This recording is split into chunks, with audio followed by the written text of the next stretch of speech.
Hello, c'est Guillaume, ingénieur en finance de marché. Aujourd'hui, on va parler de ALD, le leader européen du leasing, numéro 2 mondial quand même, sachant que le leasing, en bon français, c'est bien sûr de la location longue durée de véhicules. Alors, regardons le prix de l'action ALD sur le court terme d'abord. On est aujourd'hui à 9,48 € l'action, soit une baisse quand même de moins 14% depuis le début de l'année. Après, il faut bien sûr prendre en compte le dividende, et là, on arrive à seulement moins 4% sur l'année. Donc oui, ça reste un titre qui est en repli depuis le début de l'année 2023, et notamment drivé par les prix des voitures d'occasion, bien sûr. Et ça, on va en parler. Alors, si on dézoome sur le long terme en termes de prix de l'action, ALD n'a pas été une opportunité de faire croître son patrimoine en termes de prix de son action. Après, quand on prend en compte les dividendes, là, c'est différent encore. On est même en positif à plus 7% de performance brute annuelle en quelques années, et un dividende qui est aujourd'hui quand même élevé à 11%, suite à différentes augmentations. Donc alors, on va quand même se demander dans cette vidéo, c'est assez naturel, est-ce que ALD c'est une bonne opportunité pour un investissement value et dividende? Alors ALD International, c'est aujourd'hui une moyenne capitalisation de 7 milliards d'euros de l'industrie des services de transport, frais et logistique. C'est un spécialiste de la gestion de flotte pour ses clients en B2B, donc business to business, donc pour les professionnels, les entreprises. Aujourd'hui, ALD déploie de nouvelles stratégies de diversification. Elle est en train d'étendre son business à la location de voitures pour les particuliers en proposant des solutions de financement de voitures aussi et de gestion de véhicules. Avec notamment une nouvelle gamme, une nouvelle offre de valeur sur l'électrique, que ce soit aux États-Unis ou en Europe. Et tout ça, ça fait partie de sa stratégie de croissance. On notera bien sûr aussi le rachat néerlandais, LeasePlan, un concurrent de son industrie, avec potentiellement le nom de l'entreprise qui va changer. Alors oui, c'est un rachat qui est logique, vertueux en général. Il faudra suivre quand même l'impact des synergies parce qu'elles ont un coût au début, bien sûr.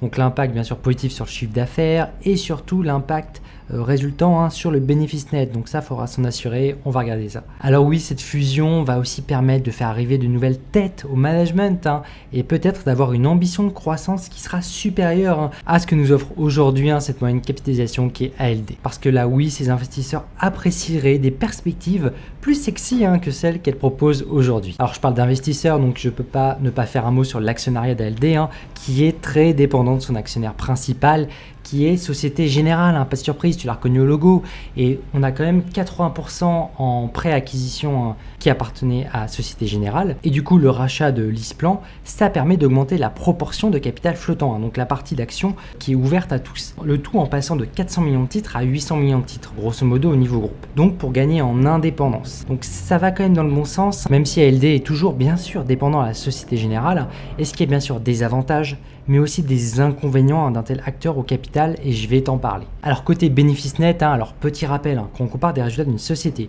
sur une période avant-après une acquisition significative, comme c'est le cas là, il faut bien sûr comparer à périmètre constant, car ça n'aurait tout simplement pas de sens de comparer sans renormaliser et de se dire ça augmente de X ou Y, et qu'en fait si tu prends une base récurrente de revenus net, c'est pas le cas. Bon bref, tu vois l'idée. Alors en 2022 sur ALD on était sur du 1,2 milliard de bénéfices nets, et au premier semestre 2023 là on est à 564 millions. Donc on a une baisse de 8% dans sa publication, et qu'on peut s'expliquer par différents facteurs, notamment par la partie russe, parce que ALD a vendu son activité en Russie, et en la vendant, il y avait peu d'acheteurs en face, ça a généré une perte de 90 millions.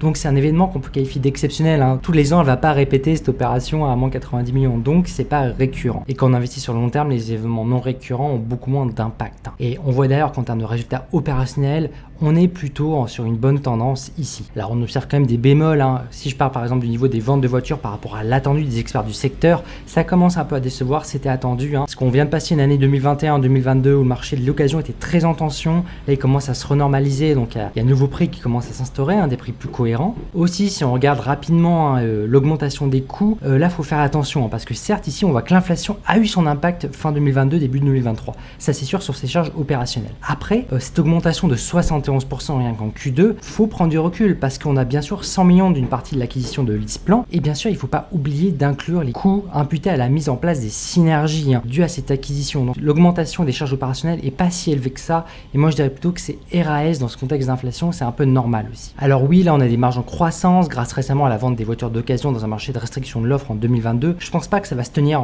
pour le S2 2023, parce qu'il faut pas oublier aussi que les voitures ça se déprécie rapidement. On verra qu'il y a aussi des problématiques dans ces actifs, parce que quand tu mets une voiture dans ton actif qui se déprécie, il y a toute une stratégie aussi de rentabiliser ces actifs qui se déprécient rapidement. Et ça, c'est le business d'ALD. Donc voilà, sont les hypothèses de dépréciation. Ces publications sont impactées, ces bénéfices nets sont impactés, car quand on réduit la dépréciation, mécaniquement, c'est résultats.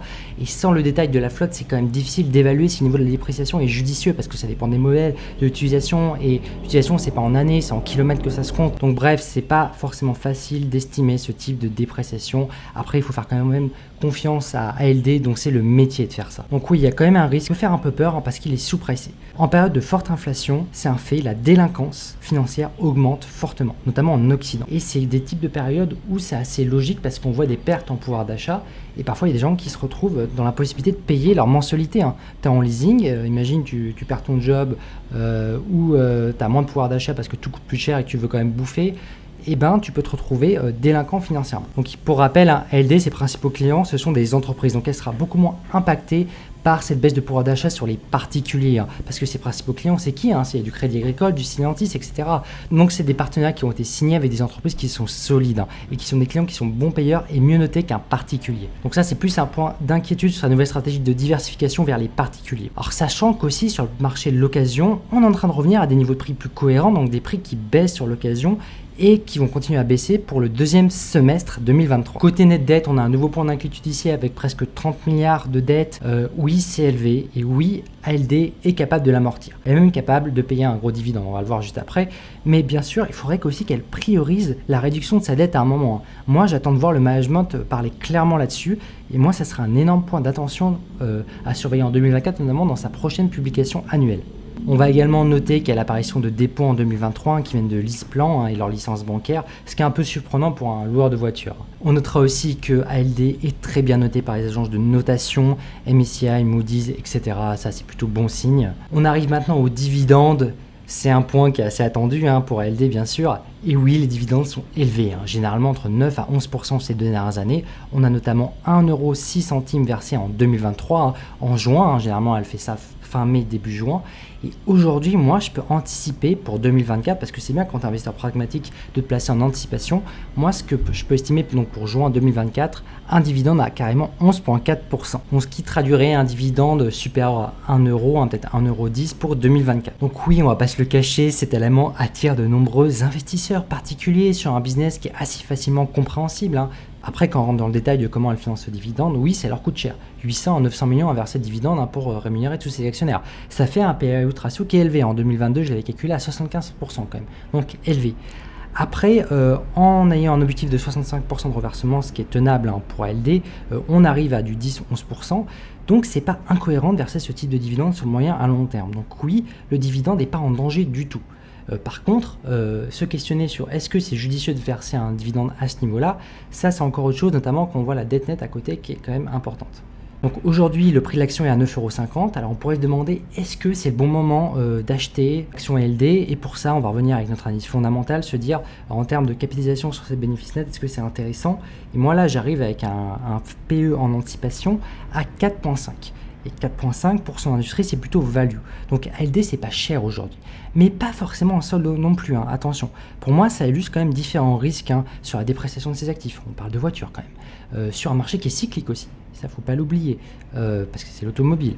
Il y a une dette aussi qui est élevée. Et en période de taux élevés, de taux qui sont plus hauts plus longtemps, c'est quelque chose qui est à suivre, et notamment sur sa stratégie de réagir par rapport à ça. Donc voilà, 10 à 11,4% de dividendes, ça peut attirer, je suis d'accord, mais personnellement, je pense que cette entreprise peut rester longtemps dévaluée du coup, donc value avec son PE ratio autour de 4,5. Donc voilà, j'ai un avis assez nuancé sur ALD, donc il n'est pas positif. Mon point d'inquiétude principal, c'est principalement sa dette nette. Après, sa capacité à performer dans un marché de l'occasion qui va se renormaliser. Je pense qu'ALD peut clairement performer, clairement continuer à payer ce dividende. Après, j'ai un doute du coup sur comment les investisseurs vont anticiper ces performances dans ce marché où les prix vont se renormaliser. Et est-ce qu'au bout d'un moment, la dette avec des taux qui sont plus élevés va pas commencer à inquiéter le marché? Donc moi là, idéalement, je préférais moins de dividendes et plus de réduction de sa dette, par exemple. Moi, ça me rassurerait plus, dans un contexte de taux élevé en tout cas. Voilà, après un point que j'ai sans certitude, que je te partage là, que c'est mon avis personnel, je pense que Société Générale, le fait qu'elle soit au capital, à mon avis, ça doit faire pression sur plus de dividendes. Pour moi, c'est ce qui explique aussi que les dividendes sont plus élevés. Et on pourrait imaginer qu'au fur et à mesure que Société Générale baisse en termes de pondération dans sa capitalisation, dans son actionnariat, on pourrait renouer avec une stratégie qui serait plus à l'équilibre entre dette et dividendes. Donc voilà, c'est pour ça que moi je garde ALD sur une liste de surveillance pour ses résultats de début 2024, pour l'année fiscale 2023. Après, je vais quand même te partager mon objectif personnel à court terme, à 6 mois sur l'action et mon niveau de risque anticipé parce que c'est important quand même. Donc moi là, dans le même référentiel, avec mes hypothèses, aujourd'hui avec un prix de 9,50 € l'action, moi j'anticipe un prix qui resterait autour de 8,50, 9,50 courant février 2024. Donc potentiellement dans mon pire scénario, je verrai quand même moins 10% anticipé sur 6 mois. Et du coup, avec un dividende de 10%, on a une performance brute qui serait autour de 0. Le tout avec un niveau de risque acceptable. Le marché la price ici 20% de risque d'ici la fin de l'année. Moi, je pense que c'est cohérent en effet. Donc voilà, moi là, je suis plus dans l'attente. J'observe pour ALD pour potentiellement me positionner ou pas du tout en février 2024. Maintenant, si tu veux aller plus loin avec moi, avec mes outils gratuits de gestion de portefeuille, d'action croissance et de dividendes, et découvrir mes dernières analyses dans ma newsletter et bien plus encore, tout ça c'est sur guystorm.com. Sur ce, restons pragmatiques. Allez, ciao!